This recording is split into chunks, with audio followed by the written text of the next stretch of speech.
Perkenalkan, nama saya Velota Jasmine. Saya mahasiswa Unpam semester 2 dan saya ingin memenuhi tugas MSDM, yaitu berupa wawancara atasan saya. Di sini saya bekerja di perusahaan Graficia Medica dalam bidang skincare. Ibu, aku minta waktunya sebentar ya. Boleh. Aku mau izin nanya-nanya soal organisasi di sini. Ibu berkenan nggak? Boleh, silakan berkenan. Ibu, aku izin lihat catatan aku ya. Pertanyaan-pertanyaan yang udah aku siapin buat aku. Saya bisa menjawabnya ya. Iya. Nih, pertama-tama aku mau nanya nih Bu. Sebelumnya kan perusahaan kita ini kan bergerak di bidang skincare ya Bu ya. Di klinik, terus ada e-commerce juga. Berhubung Ibu divisi e-commerce, jadi aku mau nanya ruang lingkup itu aja. Oke. Nah, Ibu boleh bantu jelasin nggak pengelolaan organisasi di sini itu bagaimana? Kalau untuk pengelolaan organisasi di sini itu tidak terlalu rumit ya. Kita ada beberapa tim kecil aja, dari kayak misalkan organisasi itu di sini tuh kayak khususnya kita punya ada beberapa tim, yaitu tim e-commerce. Tim e-commerce itu kan kamu tahu sendiri, ada Shopee, ada TikTok, Lazada, Tokopedia dan lainnya. Terus juga kita ada tim konten, terus kita juga ada tim marketing, kita juga ada customer service, yaitu adminnya. Nah, mereka tuh job mereka sudah sesuai dengan terstruktur. Jadi mereka tuh ada tim-tim yang mengatur mereka masing-masing juga gitu. Kayak misalkan untuk marketing ya, mereka khusus di bagian marketing dengan job yang sudah teratur di SOP. Terus juga sama dengan admin juga yang tadi disebutkan, customer service juga sama seperti itu. Mungkin cuma itu aja sih kalau untuk di organisasi nggak terlalu banyak yang macam-macam.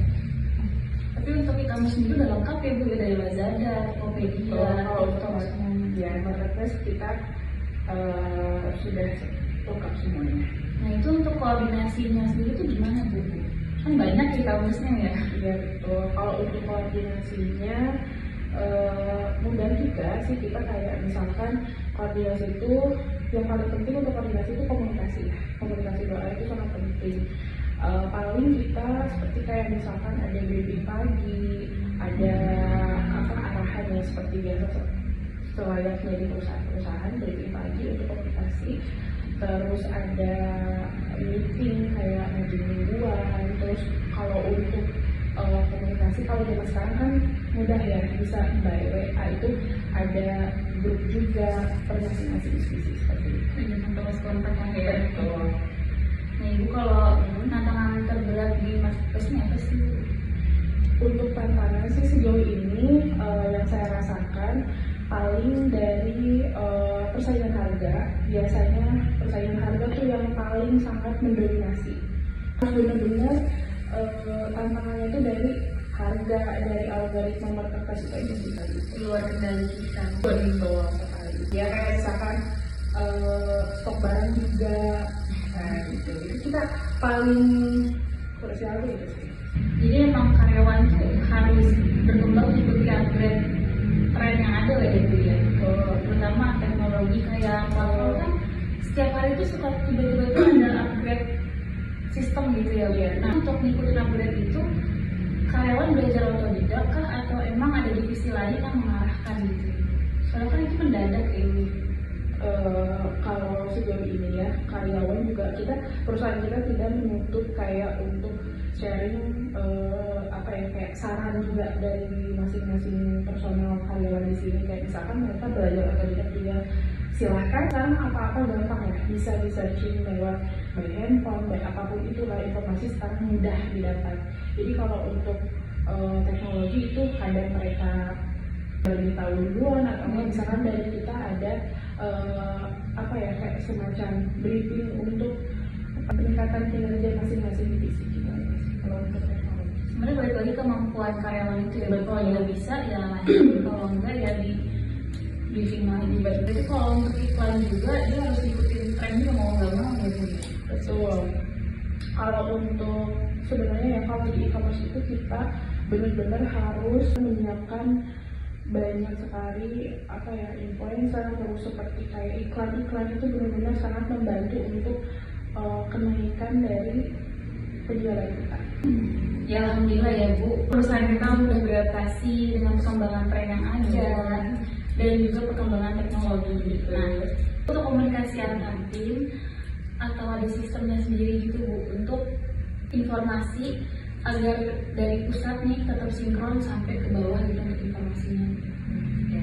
Paling kalau untuk sistem informasi di sini tuh jujur kita masih, kalau bilang secara sederhananya masih manual, kayak seperti dari tim manajemen kepada saya, nanti saya mengarahkan lagi ke divisi saya yang tadi disebutkan untuk pembagian customer service dan lain-lain. Gitu aja sih. Kalau untuk untuk alur komunikasi dan yang terpenting itu pasti saya selalu menerapkan untuk pendataan yang benar-benar kita susun secara rapi, kayak daily report setiap hari seperti itu. Jadi ketika ada case atau apa juga kita bisa melihat lagi, mengulas lagi apa yang sudah saya informasikan pada waktu yang lalu gitu. Jadi bisa update data lagi.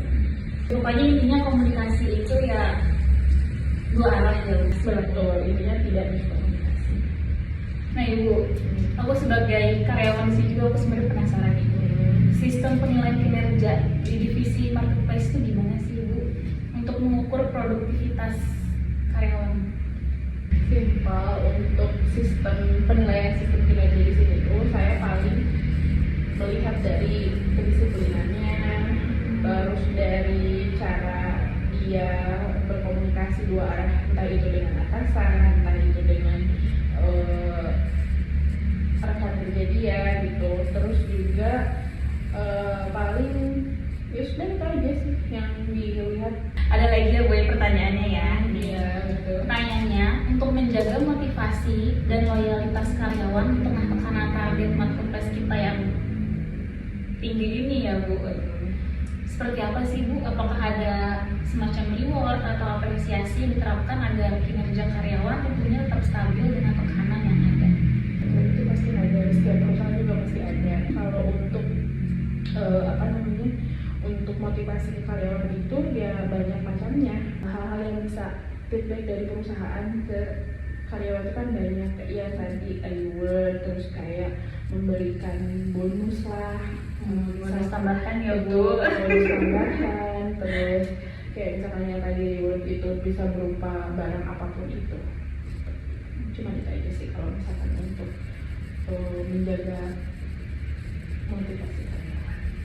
Jadi kita juga kerja semangat Bu. Betul. Aku harus sampai target nih, biar Betul. dapat ini gitu kan. Semangat lah ya. Betul. Nah, terakhir Ibu, apa sih harapan Ibu untuk perkembangan perusahaan kita ke depannya nih, gimana? Harapan saya di perusahaan ini, saya berharap semoga perusahaan ini tetap bisa terus mengembangkan kualitas produk jauh lebih bagus lagi supaya kita tetap bisa bersaing di pasar. Terus yang kedua juga untuk pelayanan harus tetap benar-benar lebih ditingkatkan lagi. Teknologi juga, karena di era sekarang itu kita ya memang harus, teknologi itu harus memang benar-benar update dan berkembang, karena kalau tidak mengikuti perkembangan zaman dengan teknologi ya kita pasti ketinggalan zaman gitu. Jadi intinya supaya kita lebih lebih berkembang, kita juga harus harus mau bersaing, bukan hanya di nasional aja. Harapan saya brand kita juga bisa nanti mendunia. Amin. Terima kasih Bu. Sama-sama. Terima kasih. Assalamualaikum warahmatullahi wabarakatuh.